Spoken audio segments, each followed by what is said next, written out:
New Media Comedy Worldwide Studios. New Media Comedy Worldwide presents Comedy Legacy Series with Jim Mendrinos. And now, your host, Jim Mendrinos. Hello, everybody. This is Jim Mendrinos, and welcome to the Comedy Legacy Series. We have a really fun guest today. And stand-up is a great journey, and through the journey, you do lots of different things. Our guest today has been a television show host. He's been in movies and on television shows. He's done late-night shows such as Letterman. He's done his own Comedy Central specials. He's done corporate gigs, casino gigs, cruise ship gigs, college gigs over the years. And he's got a very interesting perspective. But that's not the reason why I wanted to bring him on today. I wanted to bring him on because he's one of the few comics that truly embraces and dwells on the more happy times in his life. A lot of comedy can be very negative. His is very positive, and I wanted to talk to him about that. So we're going to spend about an hour together. Help me welcome our guest for today, Mr. Wali Collins. All right, so this is a fun podcast for me because I get to bring in somebody that I've known for a lot of years. Let's not go into the number of years. Just be safe and say that, yeah. But it's going to be fun for me to bring him up on a podcast because he's actually introduced me on TV, which is something that we'll get into. Wow. Remember that? Didn't think I'd whip that out right away, did you? Yeah, exactly. Oh, man, he's going back those days. Okay. I'm going back. So we want to talk to Wali about all things comedy, especially the performance of it. So Wali Collins, thank you so much for being here. And how's the pandemic treating you? Because we're recording mid-pandemic. How's it treating me? Yeah, are you holding up? Yeah, man. It's such a day-by-day thing, man. I'm trying, just trying to find different things to do, challenge myself. It may be exercising, it may be nutrition, it may be comedy, it may be music, it may be just taking some photos. So I live by the river, walking by the river, taking photos. So every day it's a different, something different. Yeah, keep your mind going. Have you been doing many Zoom shows? Yeah, it's kind of cool. The very first one I did was in Holland. And it was very interesting, and it was you have to learn that the timing that there's a timing, there's a delay, and you don't get that immediate response. So and also too, which helps is that you can look at the gallery, and when you look at the gallery, you can see people laughing or smiling, so you know what jokes to stay on or move on or whatever. But that's the only thing that I've pretty much learned is that you got to slow down with the jokes and the setups and punchlines and patience. The pacing is different. Yeah, the pacing's definitely way different. I would think it would be easier for somebody like you, who's a more natural performer, to judge the crowd than somebody who's a natural writer to judge the crowd. Do you find that it's been an advantage? Yeah, definitely. I'm definitely a performer. I'm definitely one of those kind of people that kind of like throw it out and see what kind of response I get back from the audience. And that's how, how much I give, how much I need to give, how much I need to pull back on. I definitely am like a in the moment kind of entertainer. Yeah. So for a lot of us, for guys like me that are very much in their notebook and write it down to the slightest nuance, it's a little bit more difficult for us. Yeah. So I want to talk about that because you're known as a great performer. I mean, when you walk in a room, other comics just go in to watch you work. So that's always fun.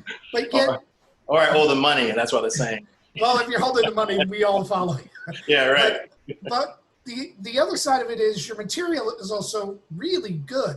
There's a lot of performers who are just really solid performers that never bother to develop the writing, and over the years it seems like you've gotten more and more intricate with your writing. Was that a conscious choice? Yeah, definitely. It was one of those things where when I was teaching, I was saying to my students, what separates you from everybody else? Why should people pay their hard-earned money to listen and pay to see you? What makes you different? So I had to, kind of like, live my own lesson, practice what I preach, so to speak. Yeah. And I went back and looked at my jokes, and I'm like, they're probably fun performance-wise, but why not try to be as clever as I possibly can be with the actual joke? So maybe use, that's part of my arsenal, being a performer and then being, a good writer, the best writer that I can be.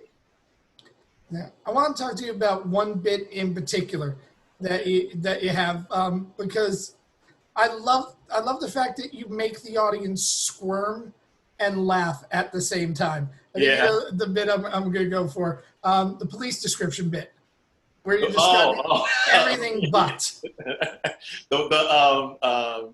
Was that the one? He likes chicken, kind of? Yeah, that one.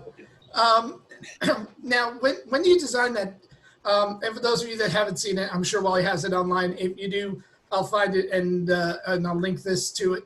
But when you're doing a bit like that, where the audience is going to squirm, particularly white members of the audience are going to squirm immensely, you seem to slow it down. Yeah. You seem to really take your time with it. Yeah.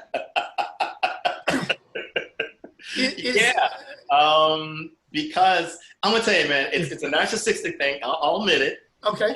Because I know I got their trust, so to speak, before I laid that joke on them. I have the audience trust. And it's kind of like, oh, he's a harmless black guy. He's the guy. He's the manager at at Best Buy. We trust him. And but I do want to show them that I am conscious of what's going on in the world, and it makes it's really weird. It's almost like they don't want to be reminded that they do these things. And if I'm a buddy of theirs, I definitely want to extend to them, hey, listen, if I'm a friend of yours now, I want to make you conscious of things that you do, to black folks or people of color. So in a fun way, if it's uncomfortable, okay, fine. But the point is that check yourself and understand that this is a habit or something that that you do in your daily life to, so to speak, get through, or how to describe someone of color. Yeah, you and I get to work together, or we have before the pandemic, because we work a lot of the same clubs. We work Gotham, we work Strip, so I get to see you do some bits repeatedly. And then I get to see you do them on the road when we work together, and you're doing the longer versions. Right. It seems like you're always tinkering. How much are you in your own set? Yep. Oh, it's funny. One of my students actually said that, because I had a joke that I did and it worked fine. You know what I mean? It was fun, but it wasn't, for me, it wasn't enough. I wanted to go cerebral. I wanted to go a little bit deeper.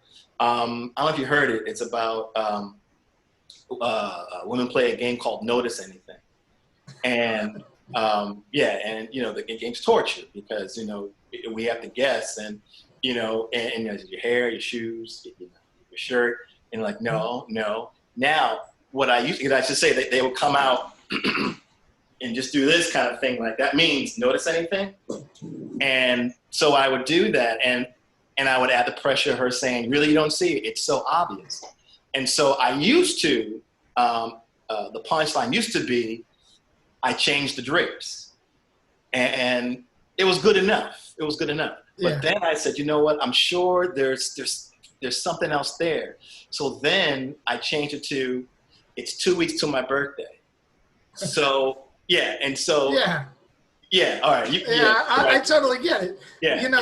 And how long, now that's a joke that requires the audience to stop, connect, and make that connection. Which is tough, because then you kind of have to trust the joke, you know what I mean? To kind of like, it has to like land, and land in that good spot where they're like, they get it, because, because then there's that space of, of nothingness. You know what I mean? Now, that's got to get across that abyss to the reaction. Yeah. Yeah. Now that's something I really want to talk to you about, because young comics are so afraid of the silence. Yeah. They're so afraid to take that pause on stage. If it's not filled with them talking or laughing, it feels like failure.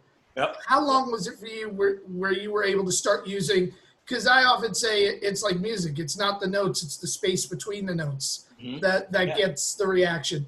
Yeah. You know, how long was it for you before you started being comfortable with using silence?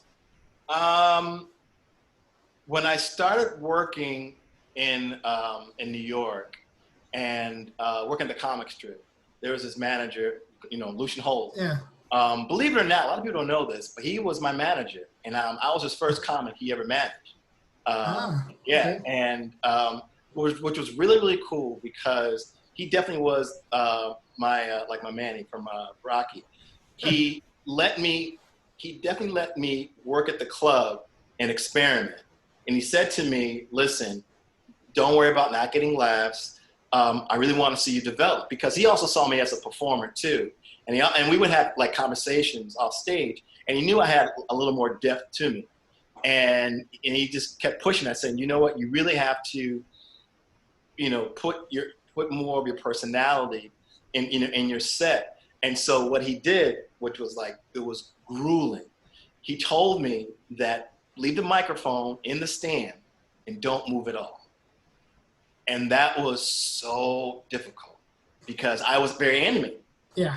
And then it taught me that a lot of the punchlines or a lot of my set was me moving around, doing eye movements and making faces and things like that. But then he taught me to lean into the joke. So now trust the joke or trust the bit or trust the material. So now if I'm standing there and not moving, so now I have to write, more, so to speak, on the cerebral side, which also meant that there's going to be some silence in there. So it's almost like you live by the sword, die by the sword. So I'm putting out those jokes and putting out those bits and being comfortable enough that if they don't land, it's almost like comfortable enough to have the audience think, well, that's what I meant to do. That joke was meant not to get a laugh, but here's another one. You know what I mean?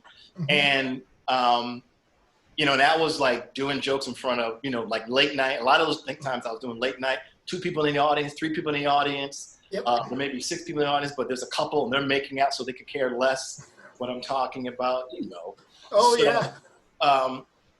But yeah, it was that. It took that for me to put the microphone in the stand there, and kind of like stand in my own stink, so to speak.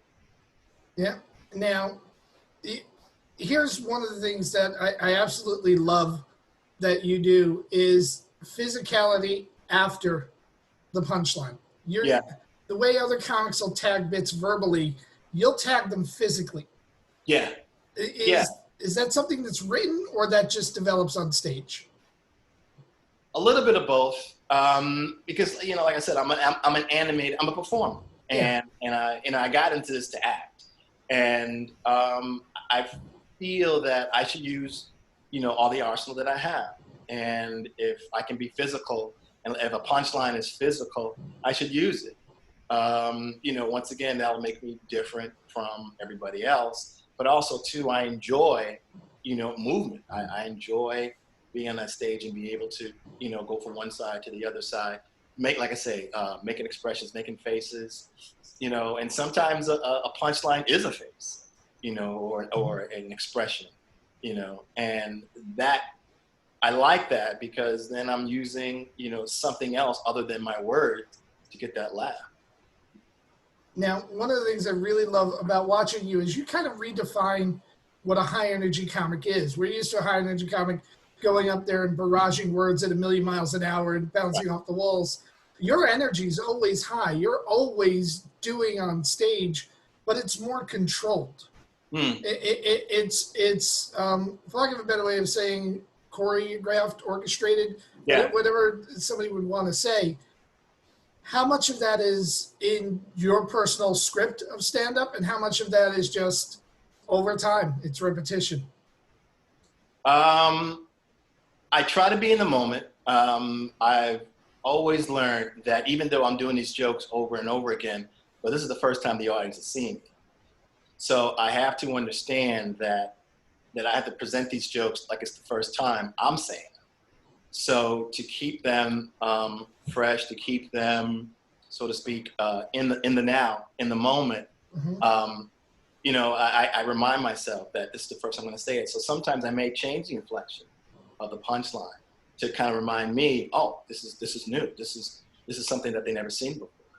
And so what may happen is that something physical may come out, or something may tell me, you know what, you don't need to move on this. You can just, you know, get this point across, or you can get this laugh by keeping still. But I always remember that I'm in that audience, and this is the first time they saw it, so I have to understand or make it look like it's the first time that I'm saying it, which gives that feeling of being spontaneous, which people will definitely, you get that stronger laugh, like, oh, we didn't expect that. And I'm giving up thinking like, well, you know what? I didn't expect it either. So we're all surprised here. So now, one of the things I do, and I've done it since I started stand-up, when I work with a comic and I sit and I watch him, I kind of go home and I make notes like, what did I learn? What did I learn by watching that comic? And the last time you and I worked together, we worked a little venue up in Connecticut. I don't know if you remember, but really cramped, really not a great environment for stand-up.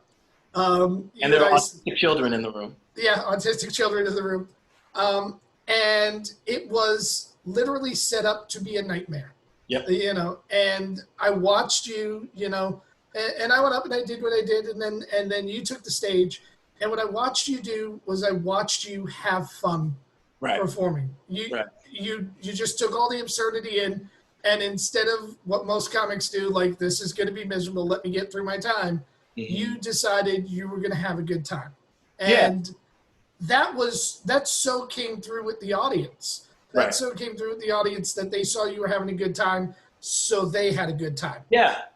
I mean, I'm an entertainer, and that's the whole point, entertain. You know, and I always, you know, I've learned that I'm at my best when I'm happy. I know a lot of comics who are at their best when they're miserable, that they have a happy day. You know, I've seen comics just rip a room when they just tell me, like, they spoke with a girlfriend, or, you know, they got to file for bankruptcy, and I see them get on that stage and just do phenomenal. I'm just the opposite. I like, you know, not to sound corny, but joy. I like bringing joy. And so if I'm joyful, they're having a good time, and I'm having a good time because they're having a good time. And who knows, you know, there could be a booker there. There could be another person there who says, you know, who's never seen me before. And you can say, oh, he'll be great for this venue or another venue. So you always got to remember that too, that, you know, you never know who's watching.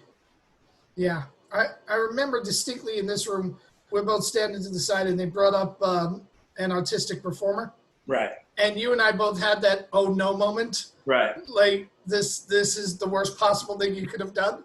Yeah. And you were just able to let it go. Is there something you do to manufacture that? Is it you being so in the moment? Do you lose yourself in the act? How do you lose, you know, when you walk into an environment and you know it's not set up to be good? How do you lose the anger and fear of what the room is and focus on the joy like you do? Well, okay. So what you have to, you know, people have to understand, or young comics have to understand, is that when you're the center of attention, you know, you have all the power. You know, usually there's a spotlight on you, so you're brighter than everyone in the room. You're on a platform, so you're taller or bigger than everyone in the room. And you have a microphone, so you're louder than everyone in the room. So you have all this power, and so it's up to you to decide on how you want to use this power. You know, great power comes great responsibility. You know, do you want to take this audience on a journey of this is miserable, or guide them and say, listen, I got this. And I promise you, you know, in this time I'm on stage from 15 minutes to an hour and a half, you know, we're going to have a good time. I promise you, you're going to have a good time. And people know that as soon as you get on that stage, probably like the first 10 seconds, people feel that energy. And so I like to leave the room, you know, as my mother taught me, you know, better than I when I went into, you know what I mean? Like, when I go to a hotel room, you know, it's almost like if I see something dusty, I'll wipe it off, you know, like, because it's just, you know, it's one of those things that is that pressure of, you know, like I said before, someone's going to be watching you. And also too, is that I definitely want to leave my mark, you know, anytime I'm in any space. And also to answer more to that question, is that power also is when you state the obvious. And that's even with comedy too. When something weird happens or something, out of the norm, someone falls, or, a server drops the drinks, or someone sneezes, or something, so to speak, out of the norm, you could ignore it, but if people back of people's brains are going to be like, or, they're going to be a thought like, well, did they notice that? But if you acknowledge it, you're going to get that laugh, but it also shows that you're in control of the room. And people are more comfortable with that because they sat down and basically gave that trust to you and saying, entertain us. And I've seen you work that on those rare times you do get heckled, which always amazes me. You get heckled less than any other performer I've ever seen. The audience just doesn't pipe up. Right. But when they do, you just tend to laugh with them and move on. You know what? I know because I have the power, and if I do get heckled, it's sinking down to the level, and I refuse to do that. I know what I'm doing. I've been doing it for many, many years. And a lot of times, even when I don't say anything or just give a look, that's very powerful. And I see people cower, because someone will, heckle me and say something stupid or whatever. And I was looking at them like, really? Really? And they're like, oh, and I just move on. So, and that's also teaching the next person who feels that, feeling, that they can let something go, whatever, they're going to rethink that, So, yeah, I definitely have the power, and I definitely use it to my advantage. Now, one of the things that, to me, separates the good comics from the great comics is good comics generally tend to focus on funny, but the material is overwhelmingly negative. The material is overwhelmingly, well, this sucks, let's make fun of this. Right. And when you get to the great comics, they're able to bring in the other level of emotions, the joy, the happiness, the fun, right. Which is something that not only do you bring in, but that seems to be the emphasis of what you do. Your stuff is more joyous and more uplifting. Yeah, you know why? Because I've seen a lot of comics who are that. So why not be an option for people? You get those comics like, okay, let me tell you something else that sucks.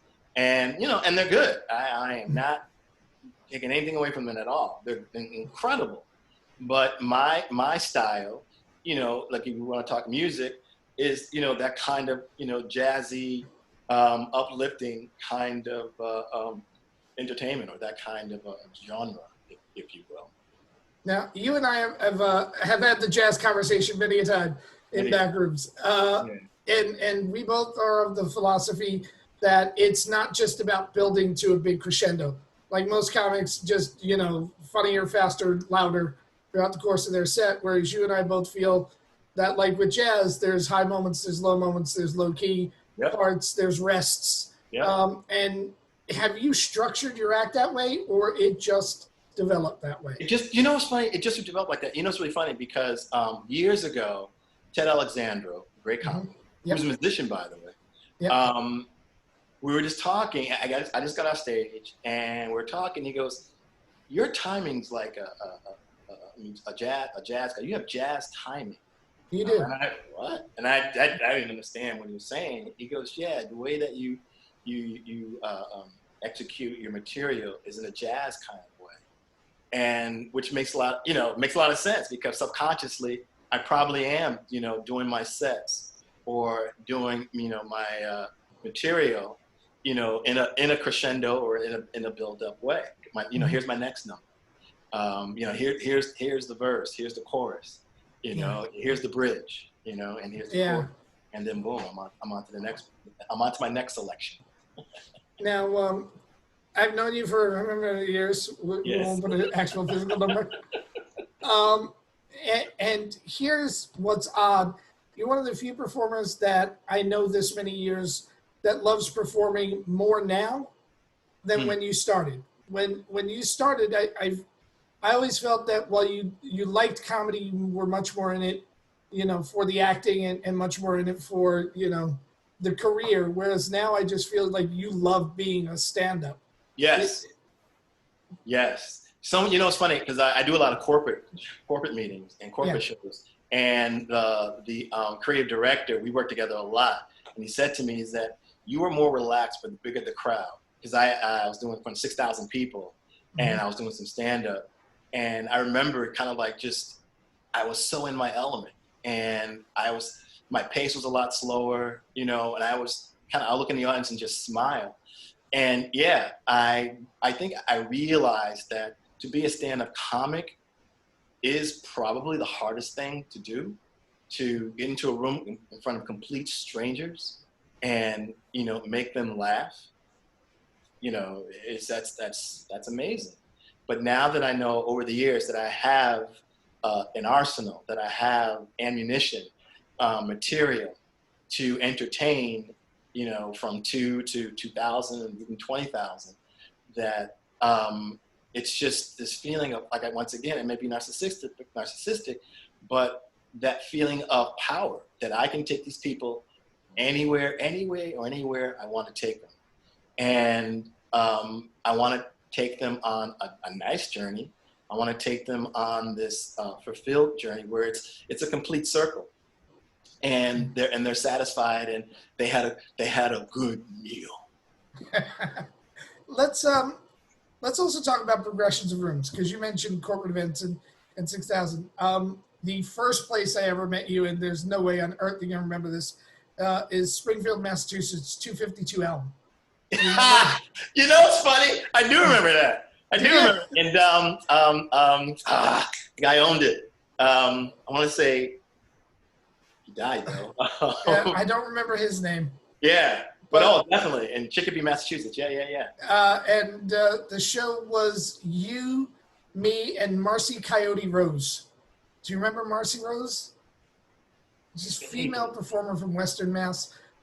She died a lot of years back, so I'll Google her. Yeah, but it was the three of us in a horrible one-nighter, 252 Elm, which, again, not set up for great performances. But, it was on a Wednesday, right? Yeah. It was a Wednesday night gig. And for comics that I think you lived up there at the time, or near I grew up in Springfield, Massachusetts, right? But for us, we would drive up there, and they would also put you up in the local trailer park, which was our hotel. Yeah, it was all the horrors that you could imagine. But what I remember most about that is, because that's back when you were MC. That's back when you were brand. You were still shiny, I was still an architect back then. Yeah, you were. And we did the gig, and I've worked with you there. I've worked with you in large venues. I've worked with you in city clubs. I know you've also had the same path as I do, some corporate gigs, some cruise ships, colleges, all over the years. And there's different rules for performing to each. I really want to talk to you about corporates, because that's the one that most comics have the hardest time bridging. Even when you go to a cruise ship, they're like, okay, it's just like the club show, but it's clean, which for you is absolutely no effort because you do work clean. Right. But, for a corporation, it's 200 people, 2,000 people, 10,000 people that all know each other. And that's the added difficulty. So can you talk us through the process of what you do when you walk into a like-minded room, when you walk into where you're the outsider? Right. Okay. So that's a good question, by the way. First, I want to say that there's a difference between TV clean, cruise ship clean, and corporate clean. Oh yeah. So, and that's just even your subject matter has to be, so to speak, safe, but also funny and kind of poignant, which is very, very tricky. Now, there are some corporate shows where I got up there and just did material, but a lot of the corporate shows I host their meetings, and like I'm a facilitator, the MC.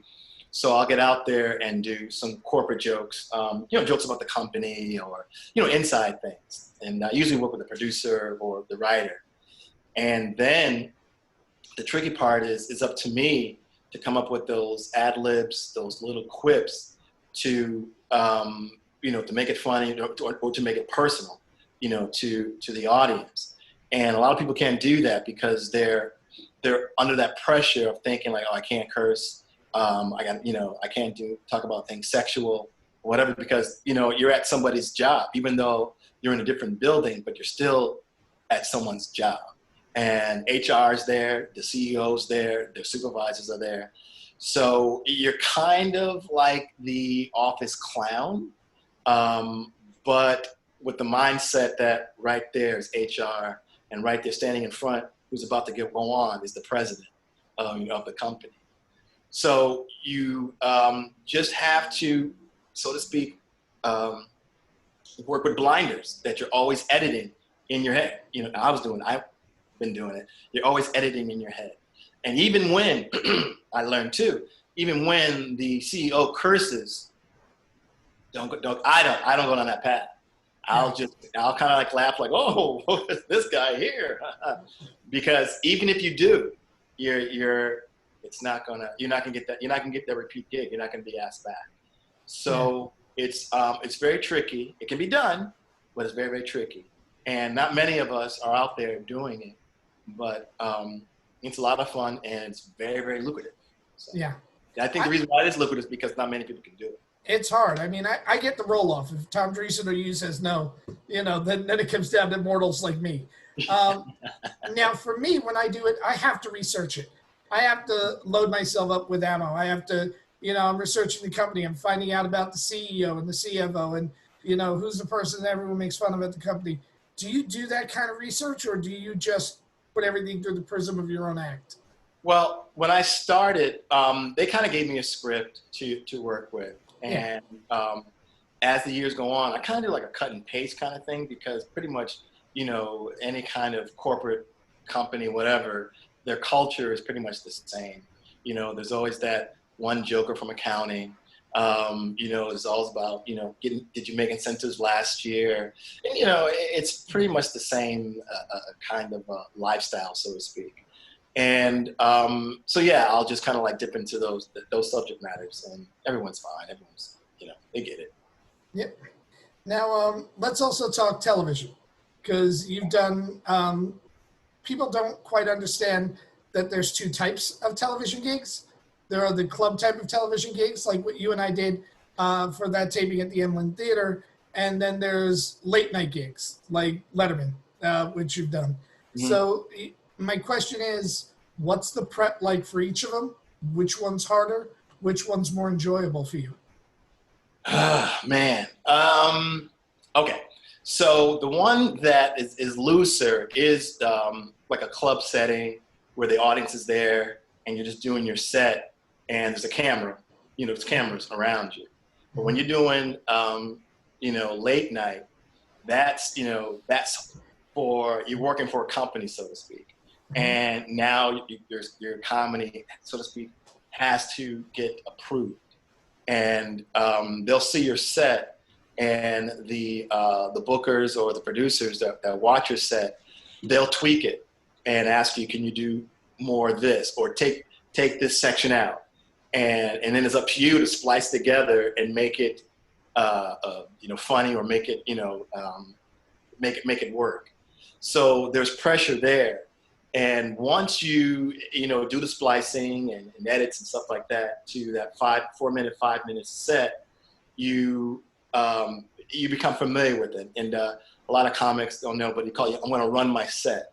So you go out into the comedy clubs and try to do that set that you edited as much as possible, as many times as possible. You become comfortable, where you're not in your head thinking like, okay, don't say that part, I got to jump to that part, I'm going to end with this instead of that. So you're not there. It's just, so to speak, like a routine.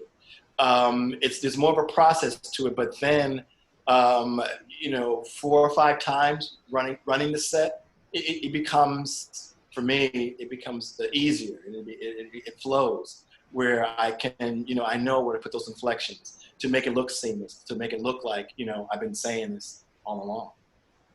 Now, when you got Letterman, and how long did it take you from them saying they want you on the show to the set being developed enough to get on the show? Okay, my story is different because I did warm up for Letterman. Yeah. So I just went to Dave and said, I want to do a set. They're like, all right. And so they came to the infamous comic strip on the east side, Upper East Side, and the producers came and saw my set. And I did a longer set, actually, so they can pick. I did like maybe like a half hour, and they picked, stuff that they like. They said, we want this bit, we want to do this bit, this bit. And so I'm like, okay, cool. And they knew me. They knew that I wouldn't, disappoint them or, go off the rails or something like that. Throw an audible in there. So because I was still working there, and so they kind of like picked this bit, that bit, and then I kind of like went to different comedy clubs in New York, and I ran the set over and over again, and then boom, I did it. So now, my next one is I'm gonna do Fallon. You gonna do Fallon? Mm-hmm. Do you know when you're doing Fallon? No, not yet. I'm still in the process, like the whole tweaking thing and all that. So. All right. So. Especially with this thing going on. Oh yeah. You're doing it from your living room. You're doing a Zoom. Yeah, set. It might be. And what's really funny? I have these doors here, and so when I've been doing my stand-up sets, I would enter. I would come in. Like, hey, everybody. And make it, make it a show, like an entrance, Let's talk a little bit about. All right, two questions. One is just purely my curiosity. The day you did your set, did you also warm up the crowd on Letterman? The day I did my set, did you also do crowd warm up that day? Oh yeah. But see, okay, so you pulled double duty. Yeah, well, I didn't do my set. Because so Letterman, it's very interesting. I didn't do stand up when you want the crowd. It's more, you kind of get the people, what they need to know, like so to speak, the rules. Don't get up, don't yell out stuff like that. Then tell me what to do, and then I may say a couple of things like, hey, you in the shirt, or you in the suit, something like, kind of like to show them that I can, oh, he's a funny guy, that kind of thing. Yeah. And then, believe it or not, my warm up was 3 minutes. And wow. And it was a gig that a lot of people wanted. Yeah. But Dave was very, very, no. But anyway, so and then I introduced Paul Schaefer in the band, and then I introduced Dave, and then show starts. So. Wow. All right. So here's now you've done audience warm up for other shows as well, have you not? Yeah, Spin City. Young Cusack show. Who's the Irish guy? Byrne. I know you know what I'm talking about. He's not necessarily a funny dude, but they gave him a sitcom. Rosie O'Donnell. Yeah. Which was really interesting because I was doing warm up for Rosie O'Donnell and Letterman didn't like that. So they pressured the producers of Rosie O'Donnell and said, yeah, we gotta let you go. I'm like, what? So I was exclusive for Letterman. Wow. Yeah, that was interesting. Yeah. That's very, very interesting how it worked. And funny story, when the very first day I did Letterman, when I did the warm up for it. So his routine is that he comes out before the show starts. To kind of like give the audience like, oh, he's real. And what he'll do, he always gets out a canned ham. And so they told me, Biff, a lot of people told me, okay, get ready with the canned ham. I'm like, yeah, okay, fine. So the canned ham is over here to the side. And so he's talking to some lady or whatever, and he goes, Larry, get this lady a canned ham. And I'm standing with my arms folded, and he's like, Larry, give this lady a canned ham. And I'm like, somebody better get Larry. Hey, it's my first day, I'm not doing anything, So apparently I'm not trusted, to give up the canned ham. I guess Larry is the canned ham dude, So I'm like, all right, well, Larry, Dave's calling you, Larry, bring it out there. And he's like, Larry. And he looks at me, goes, Larry. And I'm like, me?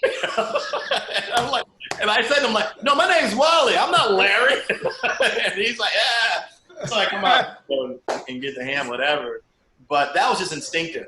But it was really funny because then, he kind of like looked at me like, oh, you're different. Yeah. I'm just, I'm here to do a gig, man. I'm not, anyone special or different. I'm not here to cause problems, man. I'm just trying to do a gig. So. Now you were saying the 3-minute warm up on Letterman. Is it the same on other shows, or is every show different? Okay, so talk shows, they pretty much follow a routine where they try to stay in real time. And so you get out there and you talk to the audience 3-5 minutes, something like that, basically to warm them up, to kind of get them settled, like I said, give them the rules and get them in that mode of like, all right, we're about to get entertained, but in a confined space with these rules, whatever. And then I was the guy that told them when to clap, when not to clap, more laughter or more applause or whatever, kind of like leading an orchestra. Yeah. And so that's late night talk show. And then you have a daytime talk show, which is a little bit looser. You kind of like go between the commercial breaks, you kind of go in the audience and kind of like play with the audience.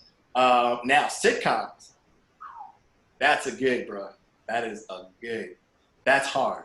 That's real hard because when I was doing Spin City, you have probably, maybe 20 minutes of warm-up to get them. You can do stand-up, but that lasts for so long. And also, too, there's some people who will come every week to watch, the taping of a particular show. So you had to be pretty, writing new material every week, or, pretty clever and, very spontaneous. I chose spontaneous and being clever. And that helped me, when I do stand-up now, is like, being in the moment. And so, and also, after every scene, the director may say, we're going to do it again. And so now they saw the jokes already, but you got to get them to laugh at the same jokes. And, which is really crazy because the director may say, again, let's do it again, because someone may flub a line. A camera guy, may miss the cue of the cameras. A light may have flickered. Someone may drop something in the background.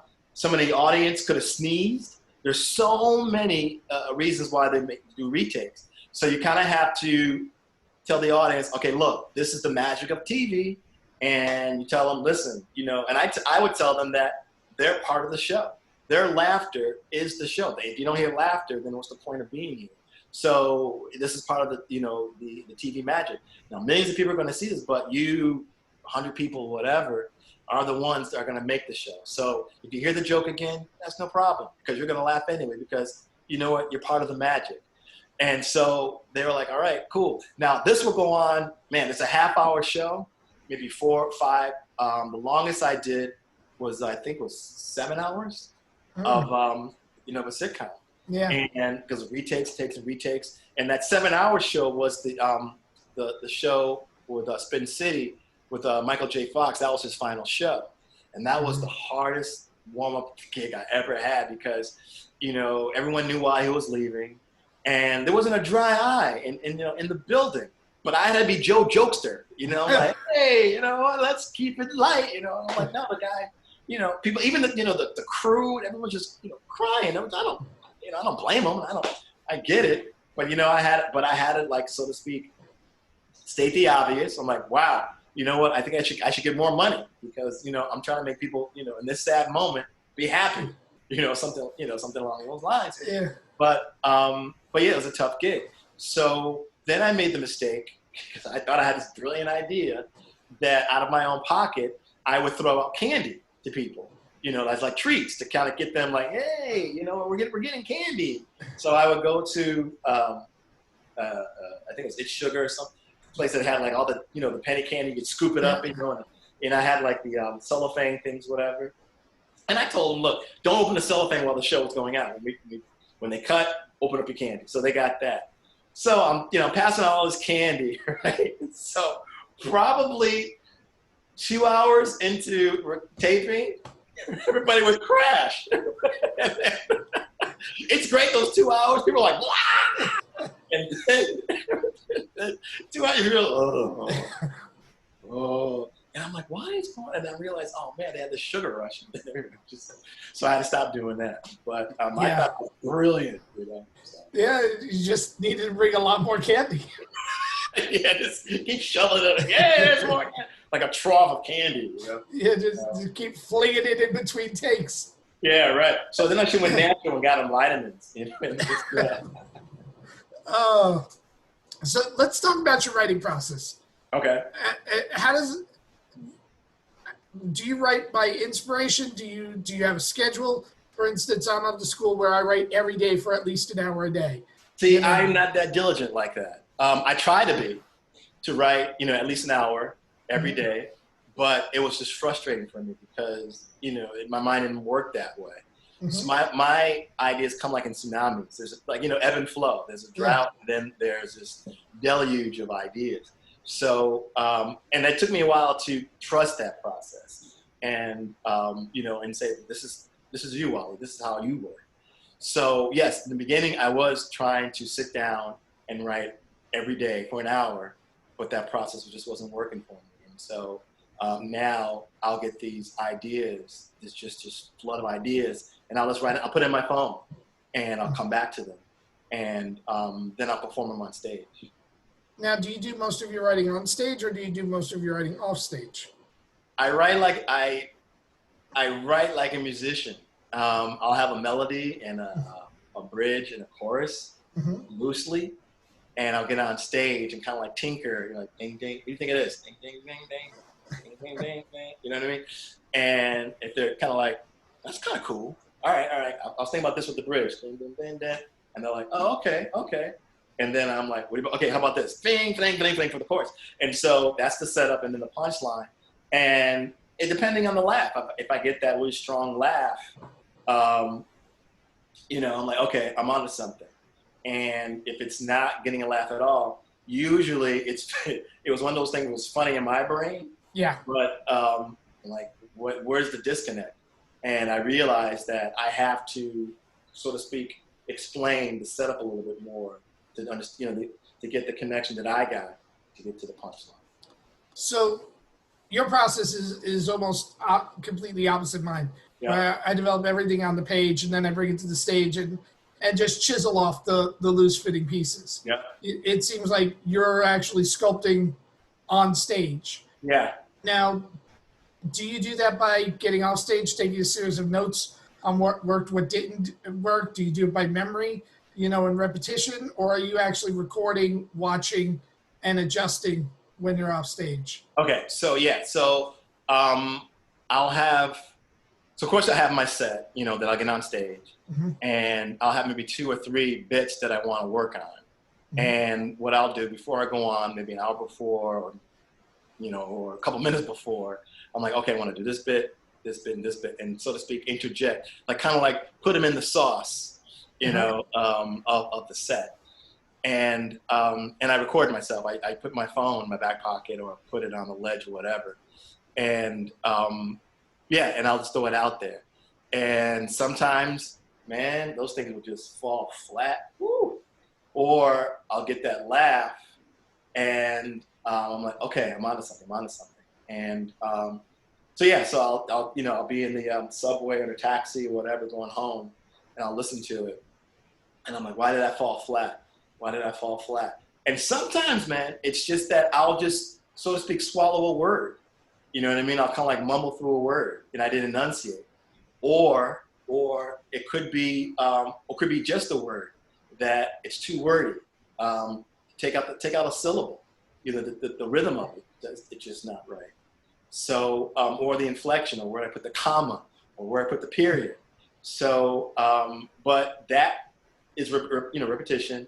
If I'm blessed to have another set or a set after that, I'll make that tweak and try it again and see what's going. And sometimes a bit maybe take me to a whole nother direction. And I'm like, oh, I didn't see that, So for me, that's the joy of it. It's almost like, unfolding a gift or a surprise on stage, and something magical will happen. And I'm the genius. Yeah, the creation is the most fun part. Right. You talked about changing a syllable or a word or an inflection. Yep. I don't think people that haven't been on stage realize how delicate the ecosystem of performing is. I love that, the ecosystem. That is so true. That is so true. You know, and you know this, that, you know, hard consonants, you know, knuckle, pickle, you know, those are funny words. Why? It's just the English language. So you understand that those words are, you know, important, or how those words are structured are important. So yes, a syllable definitely makes a difference. You know, like Jerry Seinfeld, you know, you listen to him, and after a while, you know, being a comic, you can break down, you know, his rhythm. You can break down his word choices. And it's almost like watching a magic trick and then going on YouTube and seeing how it's done. You're like, oh man, that's it. So the same thing with Jerry is that you can tell he uses less words as possible, but they're very, very choice words. Yeah. Now, performers who've been here a long time sometimes look at the older material that we've done, the stuff that you first started out with, you know, and I tell everybody, you're doing it 10 years and you're still doing the stuff you wrote in your first year, you were either a genius or you're an idiot. It's one of those. Lazy. Yeah, it has to be true. But it's also, I find you learn as you do, you know, for performers. That's with us being on stage, but that's also for us writing. We learn as we do. Right. So when you look back at the older bits, do you ever get the urge to just, like when you look at tapes from you and then or whatever decade, do you get the urge to just go, man, I want to bring that back now? Yeah. You know, it's kind of like when you go in your closet and you see a shirt and you're like, oh, I still love that shirt. And you throw that shirt back on and you're like, because it brings back good memories. And you're like, oh, it still fits, you know, that kind of thing. Oh yeah. There have been times when, I've blew the dust off a bit, and I probably would modify it. You know what I mean? I definitely still have the essence of it and the point I was trying to make, but I would, you know, spruce it up, you know, make it a little more topical, so to speak. But the root of it, the bones of it were there. Now, you do an awful lot of hosting, right down to what moved you to New York, which was, I believe, Stand Up. Right. Wow. Yeah. You hosted that, and first time I brought you on stage at the comic strip, and I introduced myself to you. You went, "Wow, I just brought you up today," which has stuck with me all of these years. Okay. But I bring that up because hosting is more about personality. It's more about infusing and giving of yourself. And a lot of comics are really guarded. But you, from day one, you know, nope, fuck it, I'm Wally, this is who I am, nice to meet you. And you've brought your personality to it. Do you think that's one of the reasons why you get the corporate hosting gigs, you've gotten the TV hosting gigs, you do the warm-up stuff? You know, it took a while for me to get into my own skin, believe it or not. I would put out there what people thought Wali Collins was supposed to be. Right. And probably 10 years ago, maybe 15 years ago, I became me, where I was able to slow down. I was able to, like I say, you know, stand in my own stink, so to speak, and be comfortable with it. Yeah, I tried to do the Def Jam thing, and I'm not that, you know. And I tried other venues, and I realized that I'm just me, and I'm the kind of the personality or the entertainer that performs the best when it's a diverse audience. When there's you know, Latin, Asian, white, black, mixed, gay, transgender, whatever. I'll touch on those subjects too, and yeah, and when I see that, and that it only proves to me that, you know what, we all can. This sounds so corny, but it is comedy is a universal thing.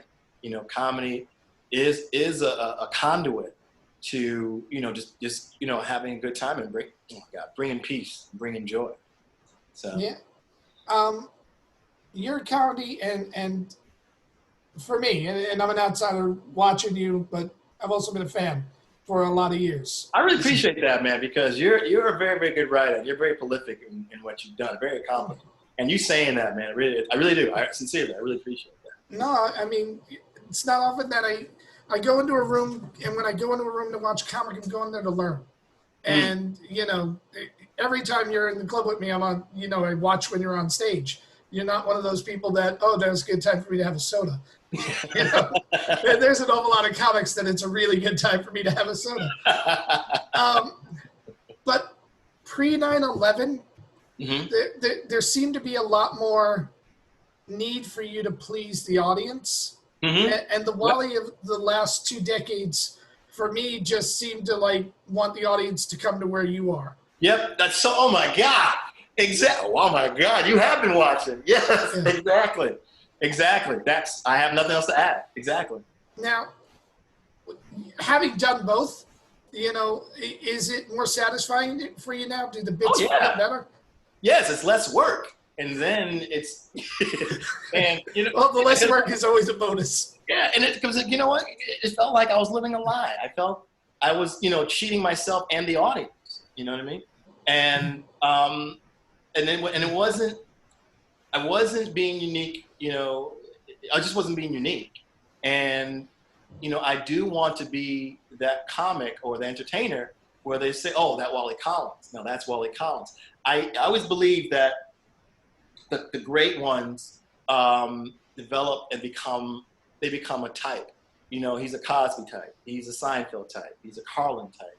You know, he's a Chappelle type. He's a David Tell type. He's a Rock type.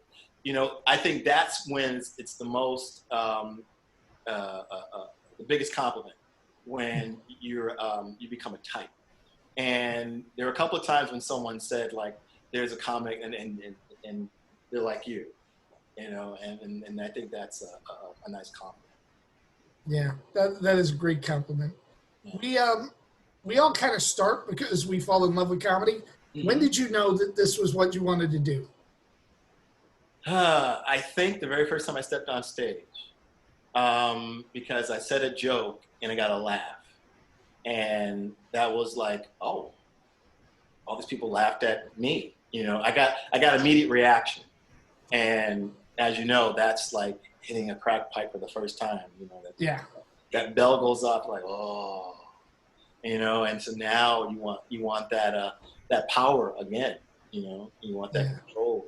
You know, and try to do as many times as much as possible. Now, in 2007, as part of the Underground Festival, we brought Franklin Ajayan, and you and I were squarely standing in the back, watching him and fanboying out. Yes. While the whole generation of comics were looking like, "Who's this guy?" Yes. Let's talk about influences. Let's talk about if you were going to tell a young comic who they need to watch in order to get better. Because Franklin's one of those people that I would point out to a youngster and say, you need to go online and watch what this man does. Watch what he did in his 20s. Watch what he's doing now in his 50s. Yes. You know, and see about him. Who's the comics that you would point to? Well, okay. So first of all, I would tell them watch as much comedy as possible. Male, female, watch as much as possible, because you know anyone that does anything well, you learn from that. There are comics who did an amazing arc. Carlin did an amazing arc. He went from this type to that type. Pryor actually, he saw he wanted to be Cosby, and his first Ed Sullivan set was just about as clean as could be, and wholesome, and but then you see that arc, who else? Lenny Bruce arced. Say it again. Lenny Bruce had a tremendous arc. Oh yeah. But then we try to go, so to speak. There's another thing too, is that, and it breaks my heart, is that comedy. There's so many comedians now, and it's gotten saturated, and it's almost lost its intensity. And Netflix has, just kind of throwing these comics up against the wall, and after a while, you start seeing the same type of comic, and it's really sad, a lot of the female comics, get up there, it's something sexual, it's something about breaking up the boyfriend or something that has to do with a body part or something like that. Wanda Sykes, she never did that. I know Wanda for years, and her arc, it wasn't necessarily an arc. It's kind of like she just got better, Yeah. And she did talk about the time when she was married, but it wasn't so it wasn't sexual. She'll like just interject, what's going on in her life. You know what I mean? So telling these young comics, watch as much as you can. And even when you watch as much as you can, you're going to start to see a pattern. You're going to start to see like, oh, that's the same thing. In fact, I was watching comedy with my wife yesterday. And it was so funny because it was frustrating for her because I was saying the punchline because I knew what was coming. Yeah.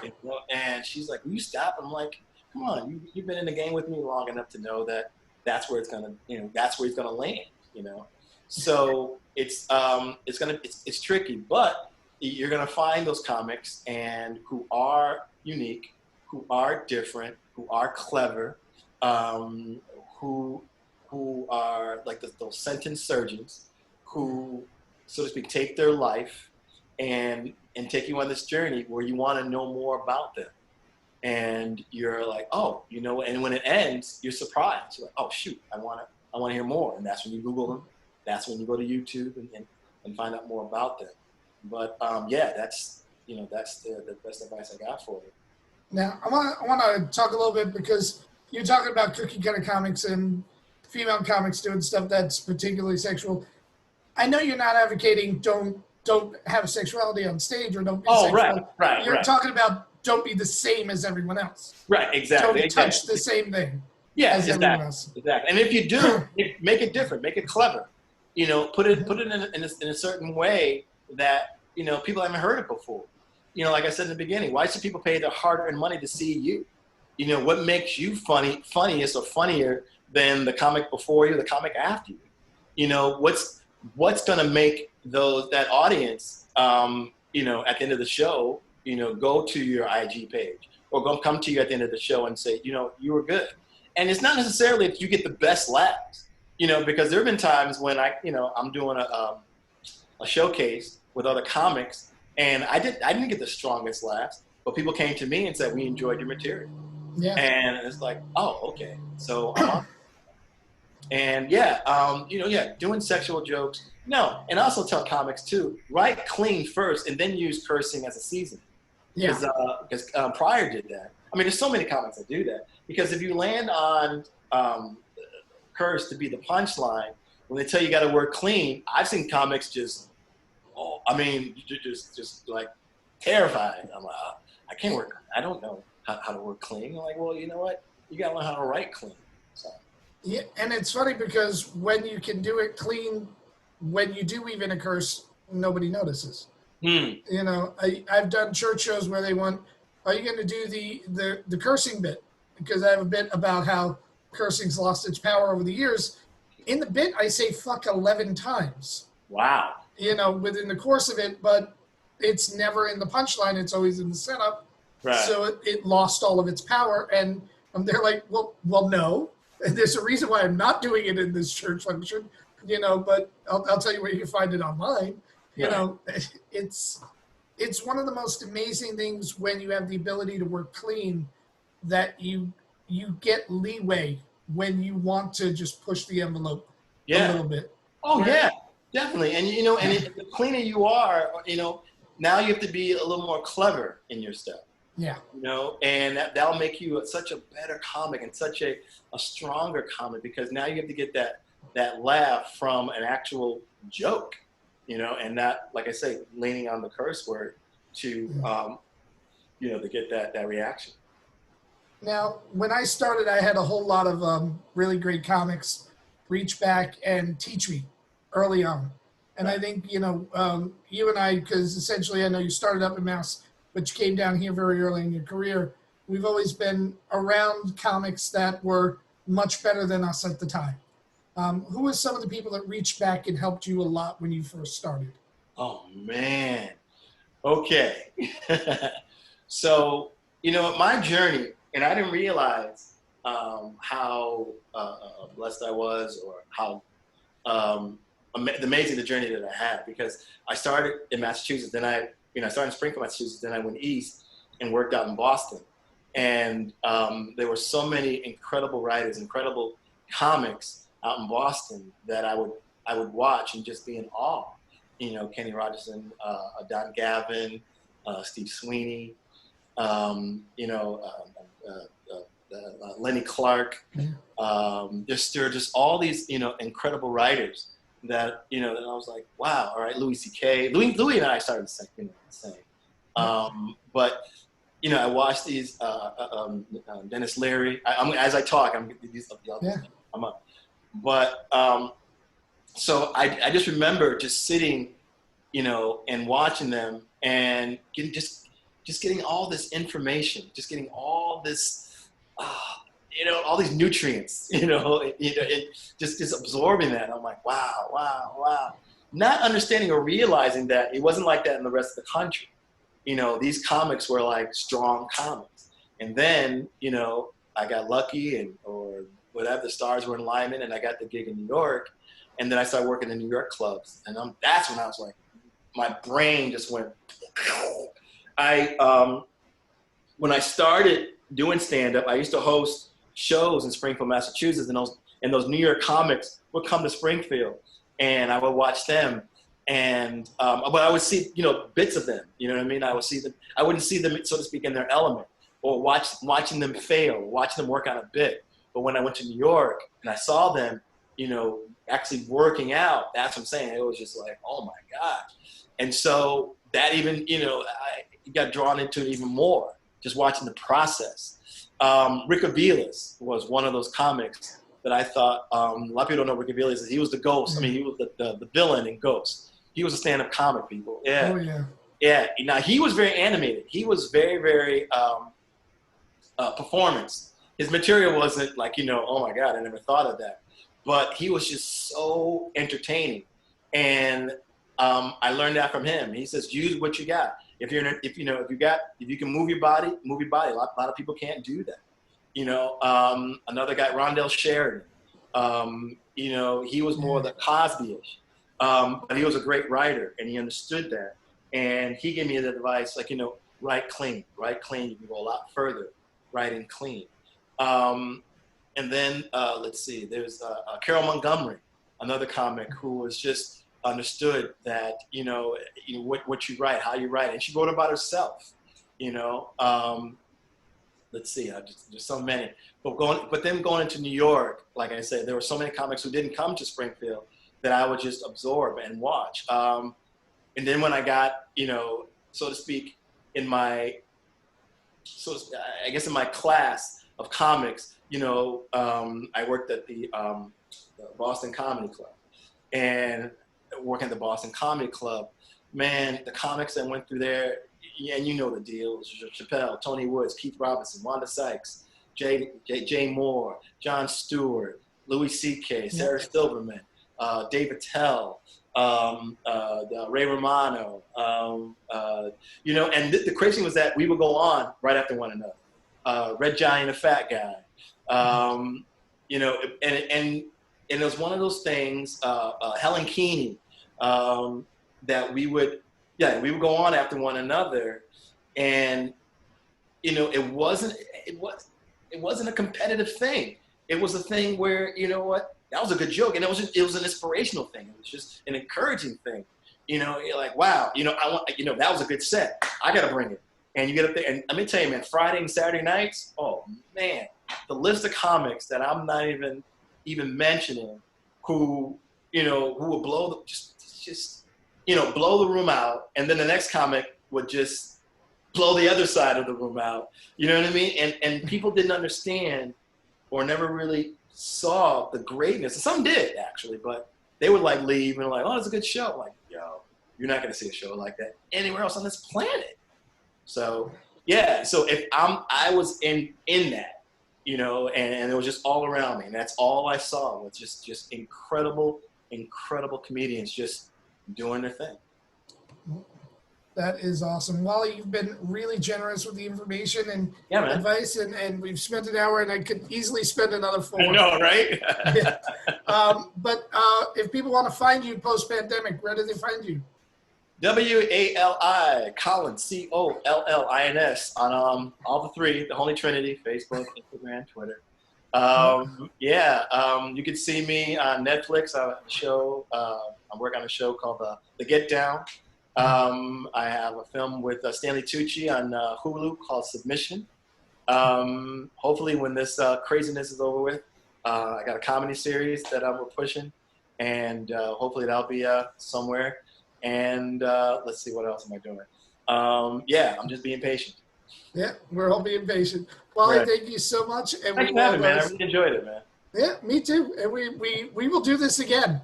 Promise? I promise. All right. All right. As long as I have a Zoom, we can make this happen. I'll talk to you soon, Wally. Yes, sir. One of the most fun takeaways for this interview with Wally was talking about the changes and talking about being in the moment on stage. And as somebody who's a very natural performer, his ability to listen to the audience and not be so scripted, and how that even infuses into his writing. There's so much to learn from so many of the great performers of this generation. And next week, we will be back with another wonderful performer. Until then, please like and subscribe on all the podcast platforms. You can always see the video podcast on YouTube, which is amazing. You should see their faces and the joy when they're talking about stuff. But until next week, this is the Comedy Legacy Podcast. I'm Jim Mendrinos. Goodbye, everybody.